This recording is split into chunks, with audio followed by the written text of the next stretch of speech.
Hello everybody, thank you for clicking on my video. So today I'm going to be reviewing a flanker from Kenzo World, and this is called Kenzo World Power. I haven't seen too many videos on YouTube talking about this fragrance, so I'm going to talk about it. I've seen Soaky London mentioned a few times, and that's about it.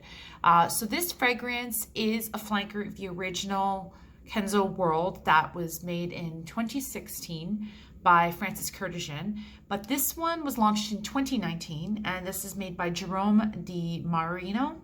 And Jerome Di Marino didn't make too many fragrances, a lot of like independent fragrances, but the most popular one that I was able to find was Burberry Her London Dream by Burberry. So this fragrance, I have not seen it in any other size but a 75 ml. It is about $127 on the Hudson's Bay website, but on FragranceNet, I have seen it for $65.89, and I think a tester is even cheaper than that. And what I have here is a tester. It says right in the back, and then it also says like what the notes are as well. This is an eau de parfum formulation, and I'm going to tell you right off the bat, this smells absolutely nothing like the original because the notes are completely different. So this does not have the red berries. It doesn't have the various jasmine, peony, and ambroxan that the original Kenzo Power had. So the Kenzo World had. So the Kenzo World Power, this one only has 3 notes. Its top notes is cypress, middle note is sea salt, and the base is tonka bean. So it's really, really different. I did end up having the Kenzo World fragrance. I owned it and I ended up selling it.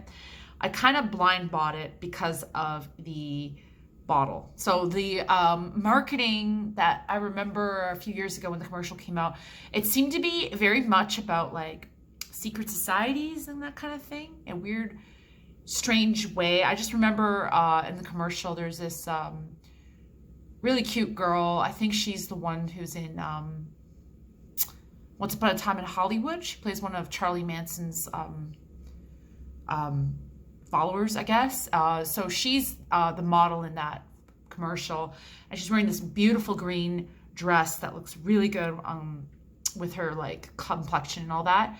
And it's just, I remember like she's just dancing in this like gold-plated like dining room, and I thought it was really, really interesting. I thought there was like a underlying commentary about it. So I remember the bottle, it was that same color green that the dress that she was wearing, and then it also had black with an eye. So it's kind of like symbolizing an all-seeing eye kind of thing. So I have been a bit of a conspiracy theorist. Like about 10 years ago, I was more so into it. Nowadays, not so much. Like I know a lot of people talk about like COVID being a hoax. I don't believe it's a hoax. But anyway, that's my opinions on that are not part of this video, but that's just me just giving you a taste of what I think about that. So, so this fragrance, like I said, the original, it had like a red berry note for sure when you first smelled it. But then I also smelled a lot of lychee in it, and I did end up liking it very much. And then towards the end, after about an hour, it's pretty standard edition. It's pretty just kind of a boring fragrance. And I really thought more of the ambroxan was going to come out because I think ambroxan is such a cool fragrance note because it smells different on everybody. But anyway, so let's get into the smell. So this bottle is clear, as you can see, so it's a little bit different. And I'm just going to spray it right here. Spray on this is pretty decent. It comes out in kind of a not too wide of a stream and not too narrow. And I found that I had to press down a little bit extra on it, but other than that, the lid stays on pretty tight. I'm already getting a bit of a projection here. So first notes for sure, it smells like cypressy, kind of palm tree, definitely green and aromatic. And then it is sweet as well, and that's probably from the tonka bean. A little bit of the salty, sweet kind of vibe that I'm getting from this. So I'm going to spray it on my wrist. Right, and then I'm going to let you know what it smells like on my skin. So on my skin, it's a little bit different. It's actually almost citrusy, even though there's no citrus notes in that. Maybe it has something to do with the cypress note. being a plant that grows like more in like hotter climates.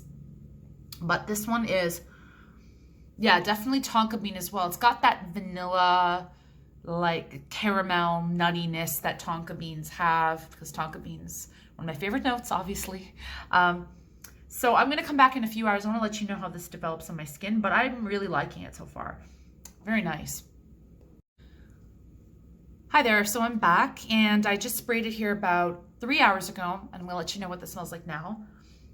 So it's still there. It's coming more of a skin scent, which I definitely find that really a very common quality among salt-based fragrances, that they just become kind of a sea salt like against your skin. It does smell, I still smell the cypress and the tonka bean. So it's a really like simplistic kind of smell. It also smells like there would be vanilla in it, but I don't smell any vanilla at all, but it does smell like it could contain it. And it's green and salty and a little bit sweet. So I'm really, really getting into green sweet scents. I've always loved green scents, but I'm more heavily into it for sure. And sea salt is definitely one of my favorite notes for sure. It's a very like simple fragrance. It's pretty linear, which it doesn't have a lot of notes in it, which I would assume a lot of fragrances that don't have notes, a lot of notes, don't change as much. So other than that, I would say more of the tonka bean is coming out. Now, I know we are in March, but we're approaching spring, I hope, soon. So I believe definitely this fragrance is more of like late spring, early summer fragrance. I don't know whether or not how this is going to deal with bees or flies chasing you. It is a bit on the sweet side, so they might. So I would suggest maybe wearing this more at like in the evening. I know this is going to sound really weird, but I'm actually going to rate that now, because I am definitely a girly girl when it comes to bugs in the summertime. I don't like them chasing me and just buzzing right next to my ear. Makes me nervous. I can't help it.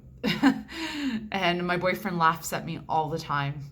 But anyway, so this fragrance, I think it's really, really nice. I did end up trading this fragrance with somebody, and it was like a blind trade. I had no idea. So I kept on reading about it, and I thought it was just a beautiful fragrance, and I'm really happy that I acquired this fragrance. I'm gonna be honest with you, I can't imagine Kenzo World Original doing that well, because where I work, we do sell it, and we don't really sell it at all. I've been there for about 7 or 8 months now, and I haven't sold a single box, and I don't think anyone has. So I don't know whether or not it's going to be discontinued. So far, Hudson's Bay still has this fragrance, so maybe they're still making it, but that's the only place I've seen it, so I don't know if it's like a just overstock that they have. But anyway, I think if you're into salty fragrances with a little bit of sweetness, I think you're definitely safe in blind buying this. Anyway, thank you very much for watching, and stay safe wherever you are. Bye.